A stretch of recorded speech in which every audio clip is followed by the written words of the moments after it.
This channel does not promote any violent, harmful, or illegal activities. All content provided by this channel is meant for an educational purpose only. আর ঘন্টা খানেকের মধ্যেই জেলা জুড়ে বড় বড় দুর্গাপুজোগুলো carnival শুরু হবে, কিন্তু এবার সেই কার্নিভাল বয়কটের ডাক দিলেন খোদ তৃণমূল বিধায়ক।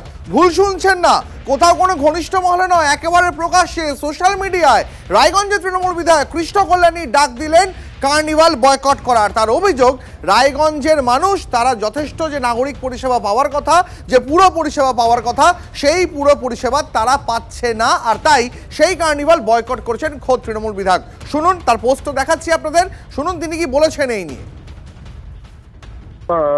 যে হিসাবে রায়গঞ্জ শহরে নোংরা আবর্জনার স্তূপ জমে আছে, সাধারণ মানুষ বাড়ির থেকে বেরোতে পারছেন না, ড্রেন প্লাবিত অবস্থায় রয়েছে, সব জায়গায় জল জমে আছে, দুর্গন্ধে বাড়ির থেকে বেরোনো মুশকিল।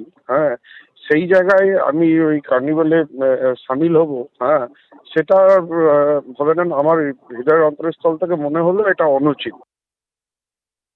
যে ভোট যত এগিয়ে আসবে তত পাঁচিলে ওঠা তৃণমূল নেতা, গাছে ওঠা তৃণমূল নেতা, এদের সংখ্যা বাড়বে এবং নানা ধরনের মন্তব্য আসবে, নানা ধরনের কাজ আসবে, আপনারা দেখতে পাবেন এগুলো। তো এই আরেকজন পাঁচিলে উঠার চেষ্টা করছেন বলে মনে হচ্ছে আমার। দিনহাটার ভেটাগুড়িতে আক্রান্ত বিজেপি কর্মীদের দেখতে যাওয়ার পথে নিশীথ প্রামাণিককে গো ব্যাক স্লোগান তৃণমূলের। কনভয় ঘিরে গো ব্যাক স্লোগান, তারপরও আক্রান্ত বিজেপি নেতাকর্মীদের বাড়িতে পৌঁছে যান প্রাক্তন কেন্দ্রীয় স্বরাষ্ট্র প্রতিমন্ত্রী এবং তাদের হাতে 2 লক্ষ টাকার চেক তুলে দেন নিশীথ প্রামাণিক। সুমন কল্যাণ এই মুহূর্তে আমাদের সঙ্গে রয়েছেন। সুমন, ঠিক কি হয়েছিল সেই সময় যদি আমাদের বলো। দেখো, গতকালকে বেশ কয়েকটা বিজেপি নেতা কর্মীর বাড়ি ভাঙচুর হয়েছিল, কারণ দশমীর প্রসেশনের সময় তৃণমূল বিজেপির মধ্যে একটি সংঘাত বাঁধে। তার থেকেই গতকাল 5টা বাড়িতে বিজেপির ভেটাগুড়িতে তার বাড়ি ভাঙচুর হয়, আসবাবপত্র ভেঙে দেওয়া হয়। তারপর থেকেই কিন্তু উত্তপ্ত ছিল গোটা এলাকা। গতকালকেই নিশীথ প্রামাণিক কলকাতা থেকে ভেটাগুড়িতে এসে পৌঁছান তার বাড়িতে। তারপরে তিনি জানান যে তিনি আজকে যাবেন সেই সমস্ত কর্মীদের বাড়িতে। সেই মতো আজকে দুপুরে যখন তিনি যান, সেই সময় তাকে ঘিরে গো ব্যাক স্লোগান হয়, তবে বাধা এড়িয়েই তিনি কিন্তু সেই নেতা কর্মীদের বাড়িতে পৌঁছান এবং যাদের বাড়ি ভাঙচুর হয়েছিল তাদেরকে 2 লক্ষ টাকা করে চেক তাদের হাতে তুলে দেন।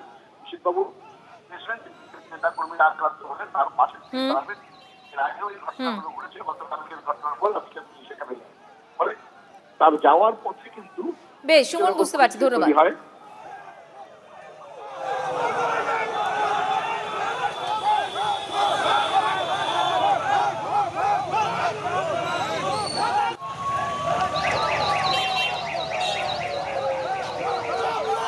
যে ছবি আপনাদেরকে আমরা দেখাচ্ছি, যে গো ব্যাক স্লোগান নিশীথ প্রামাণিককে, যদিও এই গো ব্যাক স্লোগানের পরেও আক্রান্ত বিজেপি নেতাকর্মীদের বাড়িতে পৌঁছে যান প্রাক্তন কেন্দ্রীয় স্বরাষ্ট্র প্রতিমন্ত্রী এবং তাদের হাতে 2 লক্ষ টাকার চেক তুলে দেন নিশীথ প্রামাণিক।